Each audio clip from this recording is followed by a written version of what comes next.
কিছুদিন আগে আমি আপনাদের সাথে শেয়ার করেছি Bengali style mutton curry recipe. আজকে আপনাদের জন্য নিয়ে এসেছি বেঙ্গলি স্টাইল মাটন কষা রেসিপি।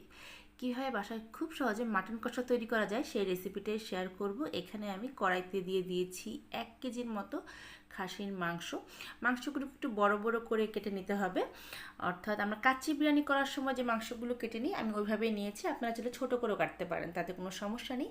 এখানে দিয়ে দিলাম 1 টেবিল চামচ রসুন বাটা, আর সাথে দিয়ে দিয়েছি 1 টেবিল চামচ আদা বাটা, স্বাদ অনুযায়ী লবণ, আর এখানে শুকনো মরিচের বাটা দিয়ে দিয়েছি 2 টেবিল চামচ।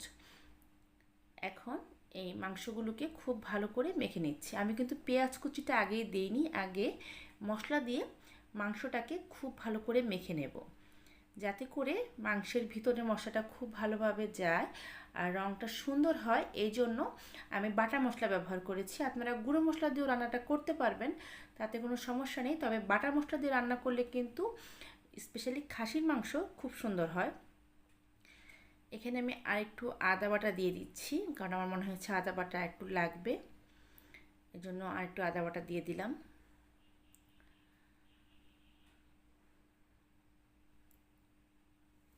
এই মাংসটা আপনারা ম্যারিনেট করে কিন্তু নর্মাল ফ্রিজে আগের দিন রেখেও দিতে পারবেন। যেদিন রান্না করবেন জাস্ট বের করে আপনারা রান্নাটা করতে পারেন। আর মাংসটা অবশ্যই এইভাবে মেখে কিছুক্ষণ কিন্তু রেস্টে রেখে দিবেন, তাতে করে কিন্তু মাংসের ভিতরে মশলাটা ঢুকবে আর মাংসটা রান্না করার পর কোনো বাজে স্মেল আসবে না। যখনই খাসির মাংস রান্না করি আমরা এইভাবেই করি, মাংসটাকে মেখে কিছুক্ষণ ম্যারিনেট করে রেখে দিই, তারপর মাংসটা রান্না করি। এটাকে এখন আমি 1 ঘন্টার মতো ম্যারিনেট করে রেখে দিলাম। এখন 1 ঘন্টা পর এখানে আমি দিয়ে পেঁয়াজ কুচি। আমি কিন্তু পেঁয়াজটা পরে দিয়েছি, কারণ আগে দিয়ে যদি ম্যারিনেট করে মেখে দিতাম পেঁয়াজ থেকে কিন্তু জল বের হয়ে যেত। আমি কড়াইতে দিয়ে দিলাম 1 কাপ সাদা তেল। তেলটা গরম করে 2টা তেজপাতা, 1 চামচ আস্ত জিরা ফোড়ন দিয়ে তারপর যে মাংসগুলো ম্যারিনেট করে রেখেছিলাম সেই মাংসগুলো এখানে আমি দিয়ে দিচ্ছি। এখন মাংসটাকে খুব ভালো করে আমি কষিয়ে নেব।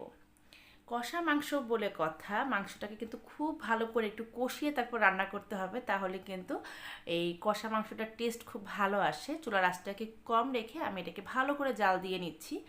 যদি দেখেন যে মাংসের জল থেকে মাংসটা সিদ্ধ হয়ে গেছে, ঝোল দেওয়ার প্রয়োজন নেই। আর যদি দেখেন যে না মাংসটা সিদ্ধ হয়নি, সেক্ষেত্রে সামান্য একটু গরম জল আপনারা দিতে পারেন। দেখুন কালারটা কতটা সুন্দর হয়েছে, আমি একটু ক্লোজ করে আপনাদের দেখালাম।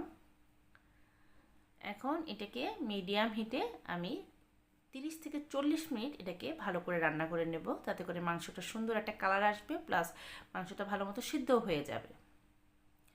অবশ্যই কিন্তু একটু পর পর মাংসটা ভালো করে আমি মিক্সড করে দিয়েছি, যাতে নিচে লেগে না যায় বা পুড়ে না যায়, এদিকটা খেয়াল রাখতে হবে। আমার এই রেসিপিগুলো আপনাদের ভালো লেগে থাকলে আমার চ্যানেলটা সাবস্ক্রাইব করে পাশে থাকা যে বেল আইকনটা আছে ওখানে ক্লিক করে দেবেন।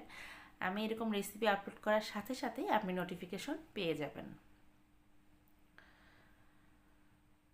দেখুন মাংসটা কিন্তু ভালো মতো কষানো হয়ে গেছে, কারণ খুব সুন্দর কিন্তু তেল ভেসে উঠেছে। যখন দেখবেন তেলটা ভালো মতো এরভাবে উপরে ভেসে উঠেছে, মাংসটাও একটু হাত দিয়ে প্রেস করে দেখবেন যে সিদ্ধ হয়েছে কি না, তাহলে বুঝবেন যে মাংসটা ভালো মতো কষানো হয়ে গেছে। আমি কষা মাংসে সাধারণত ঝোল দেই না, এরকম চুলার আঁচটাকে কম রেখেই মাংসটাকে রান্না করে নিই, তাতে করে আমার কাছে কষা মাংসটা খেতে বেশি ভালো লাগে। হয়ে গেল আমার খুব সহজে বেঙ্গলি স্টাইল মাটন কষা। আমি বাটিতে সার্ভ করে নিয়েছি। দেখুন কালারটা শুধু কতটা সুন্দর হয়েছে। বাসায় এইভাবে আপনারা ট্রাই করবেন, তাহলেই বুঝতে পারবেন রেসিপিটা কতটা টেস্টি হয়েছে। সবাই ভালো থাকবেন।